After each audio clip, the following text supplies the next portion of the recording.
As Your Heart Betrays You, Part 3, a Miraculous Ladybug Fanfiction written and narrated by Mira Rose. Artwork for the opening and thumbnail image by Evart and Adam on Instagram and Tumblr. You can find the links to her social media, such gorgeous artwork, in the description box below. She's done a couple of things for Miraculous Ladybug designs in the past, a couple of MariChat things. Go check her out. Love her. Lovely person. Now then, if you're still listening, don't forget to subscribe to this channel and hit the bell for notifications, specifically for the series, but also just whatever I upload miraculous content. And leave a like and a comment for the YouTube algorithm. If you don't know what to comment, put MariChat ? Because this is supposed to be a LadyNoir series, but we're gonna touch on all of the love squares. So now then, please enjoy As Your Heart Betrays You, Part 3. Marinette Dupang Chang, 20 years old, sleep-deprived and anxious. "Hey, Marinette," Alia called from the kitchen. Groaning, Marinette rolled over and checked her phone. 7 in the morning. "You'd better be calling me for breakfast." "Depends." A tap hummed through the door briefly before clicking open. "If you like to feast on eye candy, then yes." Marinette felt her lips part as her nose and eyes scrunched together. "Huh?" "Cat Noir's here." Marinette bolted upright, accidentally flipping Tiki out of the blanket and onto the floor like a carnival ride gone wrong. "What?" she hissed. Tiki groaned, laced with sleep. "I think he knows you dated Adrian Agreste," Alia said, wiggling her eyebrows as she picked her Kwame off the floor. "How?" She and Adrian never went public. Had Cat gone to him and gotten a list or something? Oof. If he was making his way down, then she should consider herself lucky he only swung by at 7 in the morning instead of, say, 5 or even 4, depending on travel time and how long he spent with each girl. Even so, she and Adrian's time together was a private affair. This almost felt like betrayal. "Here, a brush and some good luck."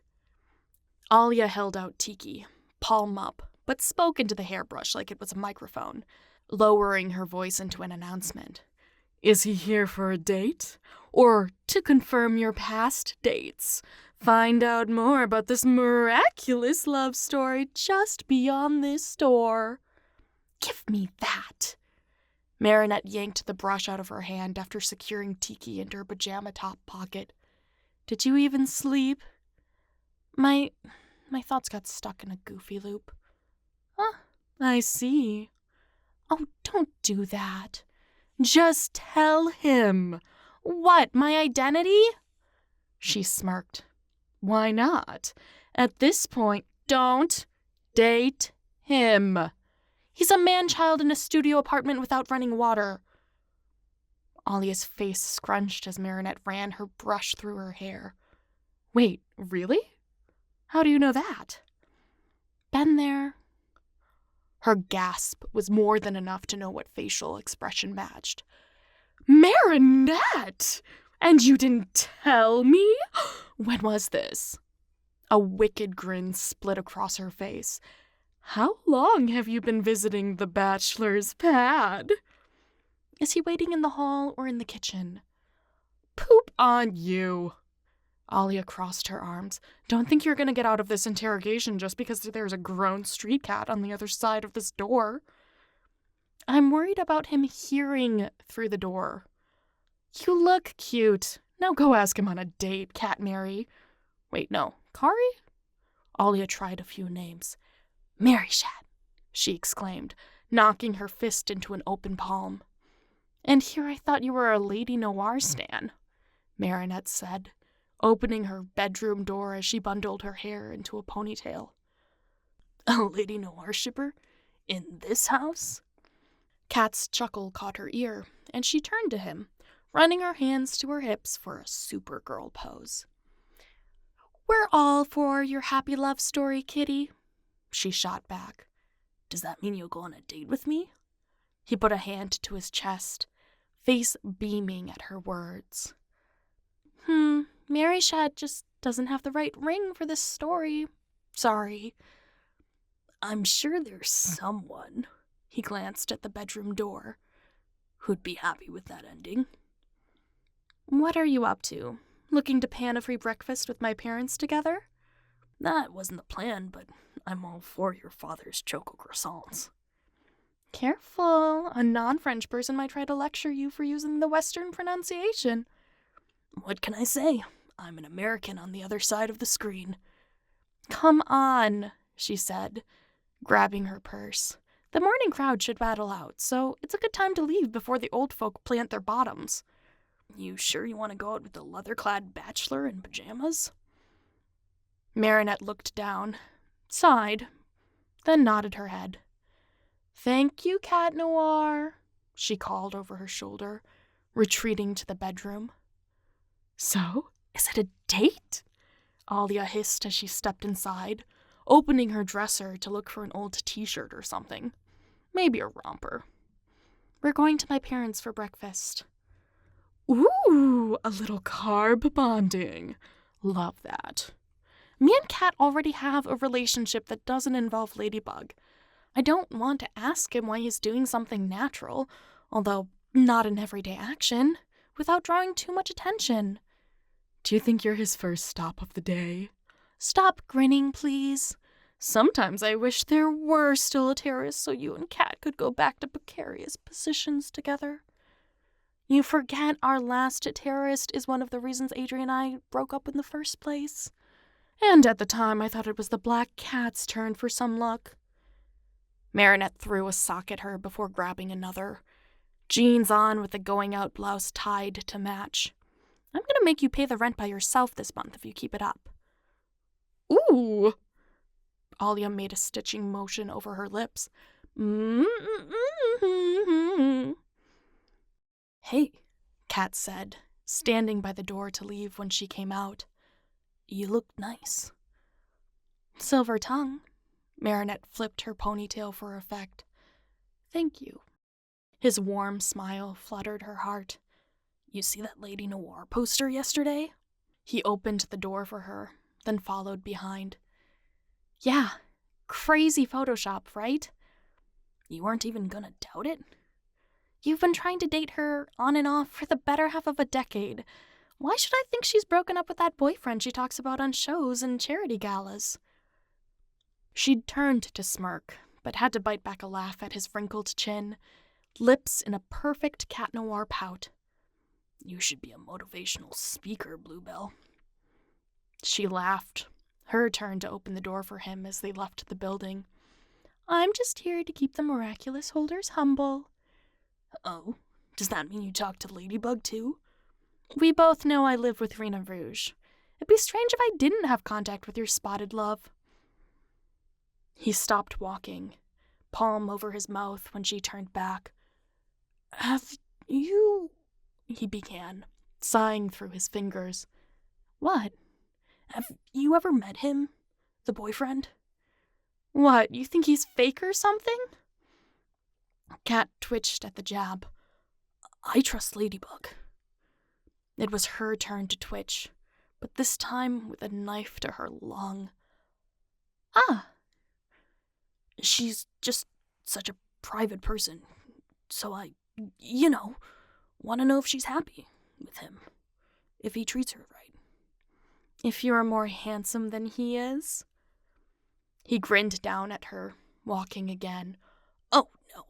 I know I'm more handsome than he is. Wow. She bumped her hips against him so he'd stumble. Conceited? I've got 9 lives. Why hold back from any of them? Marinette looked over, waiting to cross the street. Yeah, you're handsome. He looked away, but that wouldn't hide the flush peeking out between his collar and hair. Little lady, you know how to steal a cat's tongue. You're the one who fished for it. Well, of course. I like fish, I like compliments, and I like... Come on! She grabbed his arm as the crosswalk light changed and shuffled him across the street to her parents' bakery. "So bold," she heard him purr halfway beside her. "I can and will step on your tail, Cat." He laughed, and they stepped over the curb together. "Breakfast is on me today." "As if Dad would let you pay." "No, but Mom would." "Don't you dare." "Oh, you don't want financial stability for your parents?" No. I want you to dust the top shelves as they bag our food, tall boy." "Are you worried I might perch and settle down for a nap up there? You know, heights and all that." Marinette pulled her phone out of her pocket. Social media marketing at its finest. He laughed as the bell chimed, her father opening the door for them after seeing them through the window. They said their hellos and, wordlessly, Cat went to the cabinet to grab the duster. That man. He was a good catch, so why couldn't he keep a girl? By the way he treated her as Marinette, not to mention Ladybug, he should be practically married by now, despite their young age. "I put in a few extras," her mother winked, handing her a crinkling brown bag. "Thanks, Mom." Marinette leaned in for a kiss, then half-jogged back to her companion. "A la Duping Jang?" Cat asked, looking at the bag as he held something heavy for Tom. "A la Duping Chang. You hungry?" "For carbs? Always." "Your place or the park?" Cat set down whatever it was Tom gave him with a grunt. "What, you think a guy in his 20s living in Paris has his own place?" "I think the guy with multiple brand deals does." He hesitated for a moment. "Right, yeah, I'm Cat Noir." She narrowed her eyes. "You good, Cat?" Did he do the same thing without a mask? What, does your day job not pay enough? "Princess, it would be a crime not to sell these looks." The bakery laughed as he flexed into a macho man pose. "Come on, kitty. The park shouldn't be too full right now." They sat on a bench, covered with shade as they munched on fresh-baked goodies, and Marinette was the one to change the subject first. "I think I'm gonna go see Adrian today." Cat caught his last bite in his napkin, saving it from tumbling to the ground. "Oh, aggressed?" He coughed. "Yeah." "Why?" "Clarity." Cat furrowed his eyebrows, thumping his chest after swallowing. About Why he broke up with me." "You dated?" She turned to him, an eyebrow raised. "Don't play dumb, Cat. You visited me that night as I cried." He looked away, his face etched and rigid. "Yeah." "Did he send you?" "I know things." Har, har. Marinette bumped her shoulder into his, but kept her head on his shoulder when it landed. "Thank you for that night." Yeah." She took a few more moments, listening to the breeze rustle the leaves above her, before sitting up. "Well, I've got to get ready for work." "You're self-employed." "And it's a job. I've set boundaries." He sighed through his nose, but his smirk was there. "Cool." Cat popped the last bite in, brushed off his hands, then stood. "May I walk you back?" She took his hand in hers, returning his smile as he pulled her up. "You may." Marinette let go of his hand as they walked out of the park, but the soft, warm feeling didn't go away. This cat, her cat, would always have a piece of her heart. Oh, how traitorously her heartbeat echoed in her ears as she walked, step by step and side by side, with Cat Noir to her apartment. Oh, this warm and delicate feeling would be her betrayal if the sound of it ever reached his ears. But for now, All she'd let him hear would be the sound of her footsteps as he walked her back home. Thank you so much for listening. Part 4 is on the way. If you are still listening, put treacherous. I will catch you in the next one. Bye! Don't forget to subscribe and leave a like.